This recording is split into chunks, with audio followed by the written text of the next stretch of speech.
नमस्कार, रेशूज किचनमध्ये आपल्या सर्वांचे खूप खूप मनापासून स्वागत आहे। आज आपण अंड्यांमध्ये बेसन घालून अशी एक मस्त रेसिपी बनवणार आहोत जी तुम्ही यापूर्वी पाहिलीही नसेल आणि चव तर अशी आहे की अगदी बोटे चाखत खाल। चला तर मग रेसिपीला सुरुवात करूया। तर त्यासाठी इथे मी 4 अंडी घेतलेली आहेत। तर अंडी चांगली आहेत की खराब ही कशी ओळखायची ते सुद्धा पाहूया। तर इथं गॅसवर एक भांडं ठेवायचं व यामध्ये आता 2 पेले म्हणजे 2 ग्लास पाणी ओतायचं। यानंतर थोडंसं मीठ घालायचं। आता यानंतर पाण्यामध्ये अंडी सोडूयात। तर पाण्यामध्ये अंडी सोडल्यानंतर आपल्याला गॅस चालू करायचा आहे। तर इथे अंडी पहा, सर्व अंडी तळाला गेलेली आहेत, म्हणजे अंडी फ्रेश आहेत, चांगली आहेत। जर अंडी पाण्याच्या मध्ये तरंगत असतील तर अंडी अगदीच फ्रेश नाहीयेत आणि खराब सुद्धा नाहीयेत, ती करण्याची गरज आहे, नंतर ती खराब होतात। व अंडी जर पाण्याच्या वरती तरंगत असतील तर अंडी पूर्ण खराब झालेली आहेत। तर आता सुरुवातीला गॅस मोठा ठेवलेला होता, त्यामुळे पाण्याला पटकन उकळी आलेली आहे। आता यावरती झाकण ठेवून 7 ते 8 मिनिटं हे बारीक गॅसवर ठेवून द्यायचं।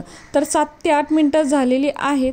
आता इथे गॅस बंद केलेला आहे। आता हे झाकण काढूयात व या गरम पाण्यातली अंडी आता बाजूला काढून घेऊयात। तर इथे मी मोठ्या बाउलमध्ये अंडी काढून घेतलेली आहेत। खूप गरम आहेत, तर थंड होईपर्यंत हे बाजूला ठेवून द्यायचं। पण आपल्याकडे तितका वेळ नसेल तर यामध्ये पाणी घालून ही अंडी थंड करून घ्यायची। अंडी बाजूला ठेवून जरी आपण अशीच थंड करून घेतली तरी अंडी सोलण्याच्या आधी ती पाण्यात घालावीत, म्हणजे अंडी सोलायला अगदी सोपी जातात। कधी कधी पहा, अंड्याच्या कवचाला आतला जो पांढरा भाग असतो तो चिकटलेला असतो आणि अंडी सोलतानाच तुटली जातात, म्हणजे फुटली जातात। असं होऊ नये म्हणून अंडी आधी पाण्यामध्ये घालायची आणि मगच ती सोलायला घ्यायची। आता अंडी थंड झालेली आहेत, हे पाणी आपण काढून टाकूयात।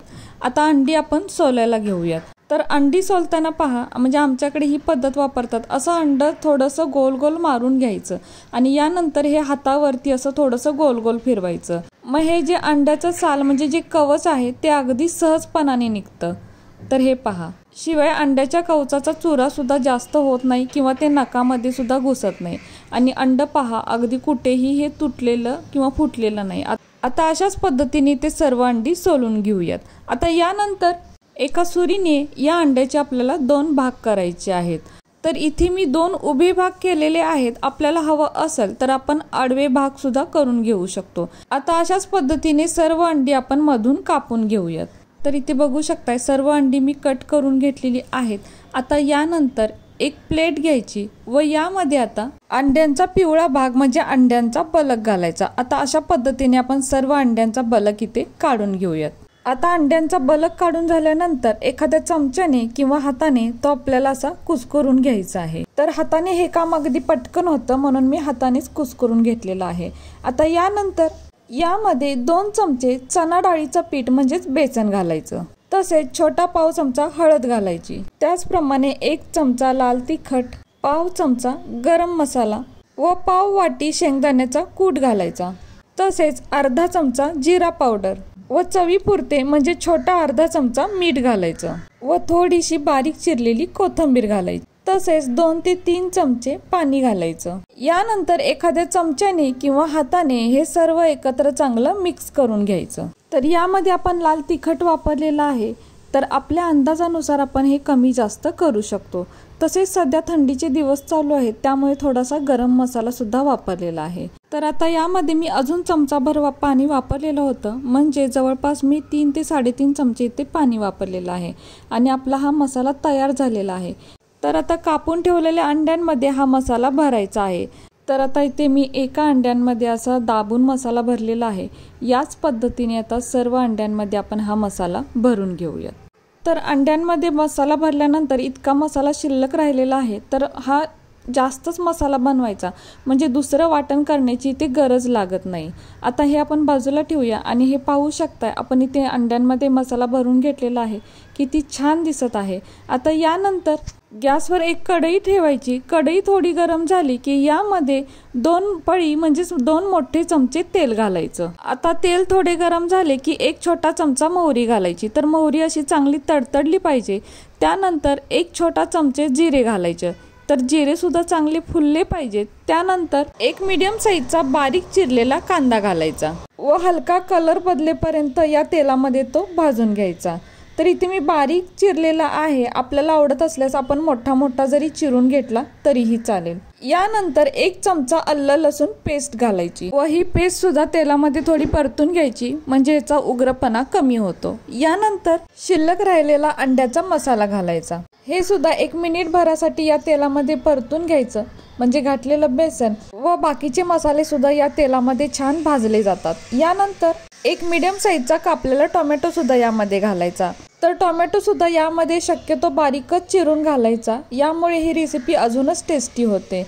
तर टोमॅटो चांगला मऊ होईपर्यंत यामध्ये परतून घ्यायचा। यानंतर यामध्ये अर्धा चमचा लाल तिखट व पाव चमचा मीठ, कारण मसाल्यांमध्ये सुद्धा आपण लाल तिखट व मीठ वापरलेलं आहे, म्हणून इथे अगदी थोडंसंच घालायचं।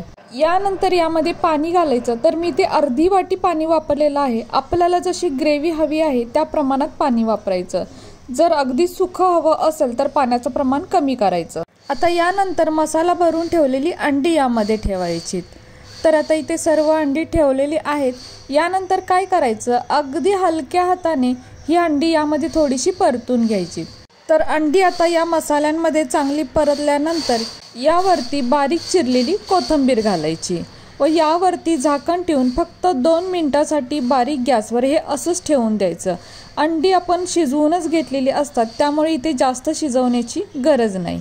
तर आता 2 मिनिटं झालेली आहेत, तर हे पहा आपली भरली अंडी इथे तयार झालेली आहेत आणि बघू शकताय किती भारी दिसत आहेत। तर आता हे खूपच गरम आहे, थंड झाल्यानंतर हे अजून थोडंसं घट्ट होतं, तर यावरती झाकण ठेवून हे असंच बाजूला ठेवून देऊया व थंड झाल्यानंतर पाहूया। तर आता हे थंड झालेलं आहे आणि बघू शकताय पहिल्यापेक्षा ग्रेव्ही घट्ट झालेली दिसत आहे आणि काय मस्त भरली अंडी तयार झालेली आहेत। तर हे पहा आहेत ना, काय छान दिसत आहेत, कोणतंही वाटण न करता अगदी झटपट ही भरली अंडी तयार झालेली आहेत। तर आता ही आपण एका प्लेटमध्ये काढून घेऊयात। तर काय मस्त घमघमाट सुटलेला आहे घरी, अगदी कधी खाईन असं झालेलं आहे आणि पाहू शकताय काय मस्त दिसत आहेत व तितकीच ती अगदी टेस्टी सुद्धा लागतात। 1 भाकरी खाणारे 2 भाकरी नक्कीच खातील, इतकी मस्त ही रेसिपी तयार होते। तर अंड्याच्या रेसिपी तुम्ही बऱ्याच पाहिल्या असतील, पण अशा पद्धतीने भरली अंडी तुम्ही कधी पाहिलेत का? मला कमेंट करून आवर्जून कळवा। आणि कशी वाटली तुम्हाला ही आजची रेसिपी? अगदी बनवायला सुद्धा सोपी आहे, घरच्या साहित्यात बनते आणि अगदी टेस्टी सुद्धा लागते। तर रेसिपी जर तुम्हाला आवडली असेल तर आपल्या माणसांसोबत नक्कीच शेअर करा आणि हो, व्हिडिओ जर तुम्हाला आवडला असेल तर प्लीज आपल्या या व्हिडिओला एक लाईक नक्कीच करा। नवीन असाल तर चॅनलला सबस्क्राईब करा, सोबत बेल आयकॉन प्रेस करा, म्हणजेच मी बनवलेले असेच नवनवीन रेसिपी सर्वात आधी तुम्हाला मिळतील। आता पुन्हा भेटू अशाच एका नवीन रेसिपी सोबत।